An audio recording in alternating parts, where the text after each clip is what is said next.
When my wife, Alina, told me she'd be having dinner with a coworker named Ryan, I didn't think much of it at first. She said it was about a project they were working on, something about a client presentation. But lately, she'd been distant, checking her phone too often, smiling at texts, and leaving the room to take calls. My instincts whispered something wasn't right. Still, I didn't confront her. Not yet. That night, I waited for her to come home. She had promised she'd be back by 9, but the clock hit 10, then 11. I called once, no answer.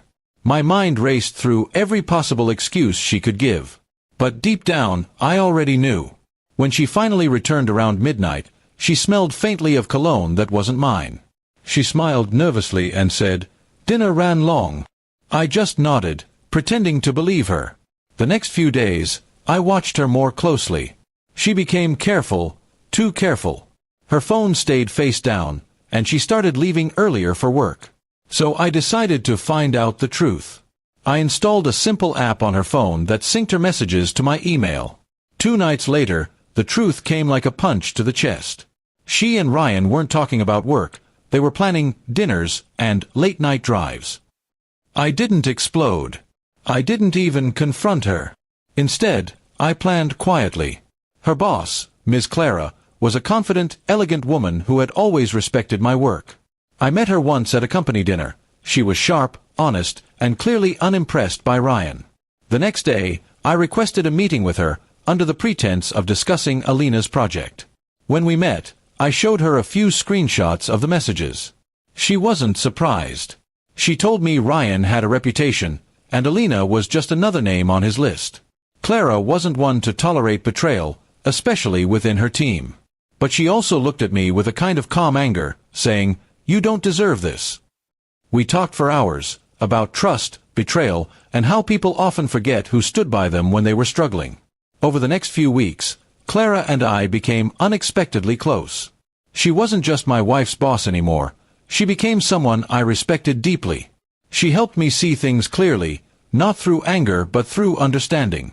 When Alina started suspecting something, she became uneasy. She could sense I was distant, but she had no idea why. Then came the day of her downfall. Alina told me she was going out again with Ryan and a few others from work. I simply smiled and said, "Enjoy your dinner." What she didn't know was that Clara had already confronted Ryan earlier that day and suspended him for misconduct. Their dinner was about to turn awkward. When she returned home later that evening, her confident expression vanished instantly. Because sitting in our living room, sipping tea, was Clara. My arm was casually resting on the back of the couch behind her, and we were laughing at something she'd just said. The shock on Alina's face was unforgettable.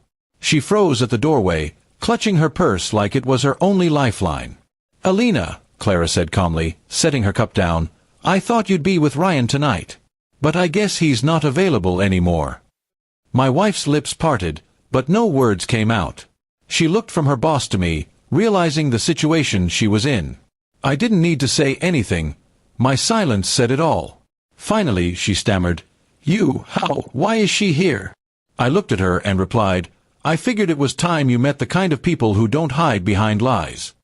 Clara stood up and gave me a respectful nod before leaving. The message was clear. She was done with Alina professionally, and I was done with her personally.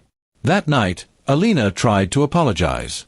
She cried, saying it was a mistake, that she didn't mean to hurt me. But I had no anger left, only emptiness. "You didn't just make a mistake," I said quietly. "You made a choice." And I meant every word. The following week, I filed for separation. Clara, surprisingly, offered me a role in her firm as a consultant. She said she admired how I handled everything, with patience instead of fury. Life felt strange, starting over, but it also felt clean. Months passed, and I never heard from Alina again. Sometimes I wondered if she ever thought about that night, when her lies finally collapsed in front of the one person she couldn't deceive, her boss. But I didn't dwell on it. My revenge wasn't loud or cruel. It was simple, letting the truth destroy her world while I quietly rebuilt mine. In the end, she came back from dinner, expecting to hide her betrayal. Instead, she walked into a room that showed her exactly what betrayal looked like, reflected back at her in silence and calm revenge.